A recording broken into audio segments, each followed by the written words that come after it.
ressemblera la fin des temps selon les chrétiens de nos jours? Il existe trois croyances sur la fin des temps. La première c'est la pré-tribulation, la deuxième c'est la mi-tribulation, la troisième c'est la post-tribulation. La pré-tribulation croit que l'enlèvement sera avant la circulation. Et la mi-tribulation croit qu'on l'enlèvement sera au milieu de la tribulation, donc 3 ans et demi. Et la post-tribulation croit que l'enlèvement sera après la grande tribulation.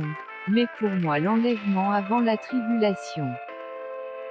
Voilà pourquoi commençons avec les mi-tribulations. Les mi-tribulations croient que l'enlèvement sera au milieu de la tribulation, mais ça n'a aucun sens. D'abord j'ai trouvé aucun verset sur ce sujet, et de deux c'est juste incohérent, et je vous dirai pourquoi à la fin.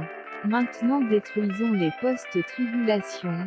Les post-tribulations croient que l'enlèvement sera à la fin de la grande tribulation, mais ça n'a aucun sens, et voilà pourquoi Apocalypse 4 verset 1. Je regardais et je vis une porte dans le ciel, et la première voix que j'avais entendue, comme le son d'une trompette, dit: monte ici et je te montrerai ce qui doit arriver dans la suite. Alors là on voit clairement que c'est l'environnement. J'ai entendu la première fois tu me parlais. Cette fois c'était la voix de Dieu, comme une trompette, la trompette de Dieu. Cette parole s'accorde avec ce verset biblique. En effet, le Seigneur lui-même a un signal donné, à la voix d'un archange et au son de la trompette de Dieu, descendra du ciel, et ceux qui sont morts en Christ ressusciteront d'abord.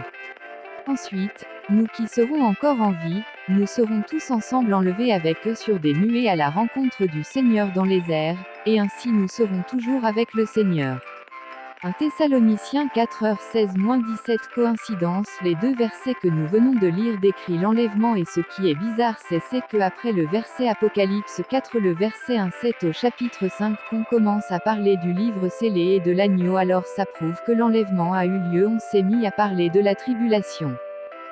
Mais les post-tribulations ont aussi un verset à donner. Ce verset c'est l'Apocalypse 7, le verset 13. L'un des anciens prit la parole et me dit: ces gens vêtus de robes blanches, qui sont-ils et d'où sont-ils venus? Je lui répondis: mon Seigneur, tu le sais. Il me dit: il vient de la grande tribulation. Ils ont lavé leurs robes et les ont blanchies dans sang de l'agneau. Pour les post-tribulations, ils se disent: bah voilà le verset là, une grande foule que personne ne peut compter, qu'il revient de la grande tribulation. Qu'est-ce que ça peut être que l'enlèvement? Ce qui attire mon attention c'est qu'ils ont lavé leurs robes, ils les ont blanchies avec le sang de Jésus, ce qui veut dire qu'ils se sont repentis. Donc voilà ma théorie. En voyant plusieurs personnes disparaître, plusieurs personnes vont convertir au christianisme et ils vont blanchir leurs robes par le sang de Jésus en se repentant, ce qui veut dire que cette énorme foule, selon ma théorie, ce sont des chrétiens et les païens qui vont se repentir, et à cause de dentifrice ils seront tués et pourront aller au paradis. Apocalypse 13, le verset 10. Qui est destiné à la captivité ira à la captivité, qui est destiné à atterrir par l'épée périra par l'épée. C'est l'heure de la persévérance et de la foi de saints. Mais les saints qu'on est en train de parler là, ce n'est pas l'Église, c'est les pécheurs qui sont restés sur terre, qui se sont repentis et qui maintenant doivent avoir la foi.